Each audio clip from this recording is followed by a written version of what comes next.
Hi everyone, welcome back to our channel Quest for Knowledge. Today we are going to learn 2nd PUC English Chapter 2 Two Deer written by Leo Tolstoy. About the author, Leo Tolstoy was born in 1828 and he died in 1910. He was a Russian writer, philosopher as well as a social thinker.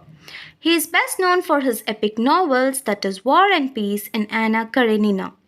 Leo Tolstoy's works explore themes of history, morality, and human nature.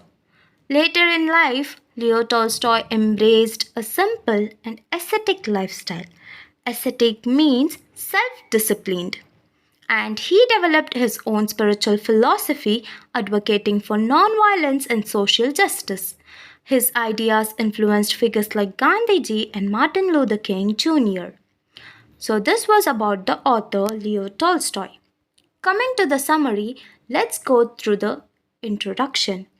So, the story takes place in the small kingdom, European kingdom of Monaco. Monaco is situated near the borders of France and Italy on the shore of Mediterranean Sea. And this kingdom was called as a toy kingdom because there were just 7,000 people in all in the kingdom and it had a palace, prince, courtiers, ministers, etc. Monaco was a poor country and it was very small. It struggles to handle serious crimes effectively. And the king of Monaco earned revenue by gambling. That is, the gambling was done in the kingdom, and out of the profit, the prince was paid. And there's a famous proverb mentioned in the story that is, you can't earn stone palaces by honest labor. That means by honesty, the wealth doesn't come. The crime and the trial. The trial here refers to the court case. One day, a serious crime occurs in Monaco. That was a man commits murder. The authorities captured him and he was put on the trial court case. The court follows all the proper procedures and after considering the evidence, the court passed the sentence that the murderer should be hanged or executioned to death. However, Monaco is a very small kingdom and it does not have its own executioner or even the necessary tools for execution, such as a guillotine. Guillotine is a machine that is used for beheading the criminal. The cost of execution. When the government looks into carrying out the execution, they realized that it is very expensive. Since Monaco didn't have its own executioner, they considered hiring one from France. So they requested to the French government, the letter was sent, and a week later they got a reply that a guillotine and executioner would cost around 16,000 francs. The prince found it very expensive. And later they sent a letter to the government of Italy. And they said that it would cost around 12,000 francs.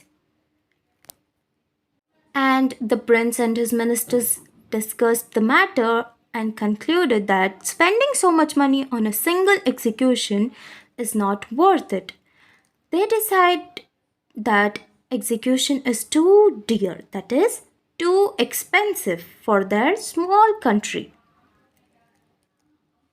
Changing of the punishment. Now they changed the punishment.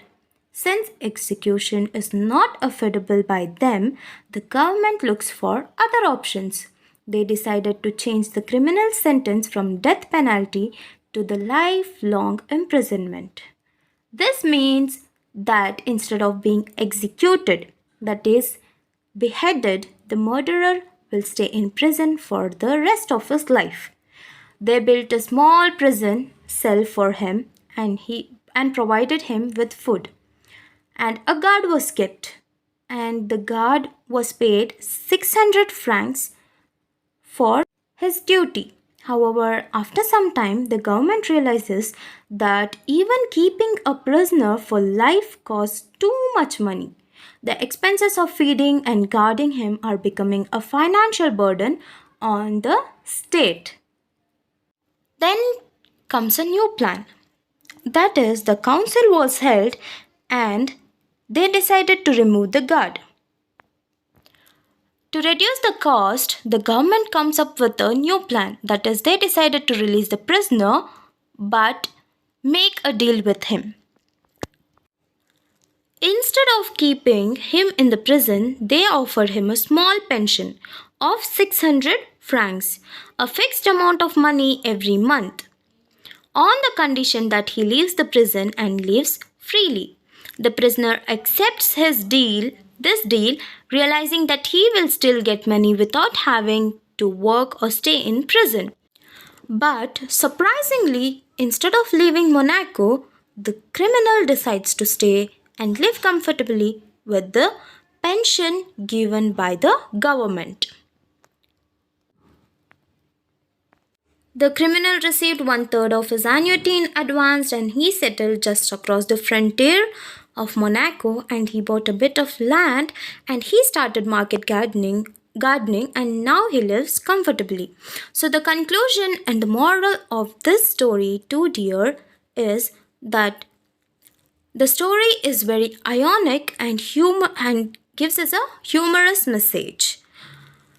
The government started with a serious approach to justice but ended up letting the criminal go free because of the financial conditions of the state. The story highlights flaws in the legal and political system, showing how justice is sometimes influenced by money rather than fairness. It also makes the reader question the logic of legal procedures in small and weak states. Leo Tolstoy uses satire to point out the absurdity of laws that are too expensive to enforce, to bring into the force, making the story both thought-provoking and entertaining. Thank you for watching. Like, share and subscribe.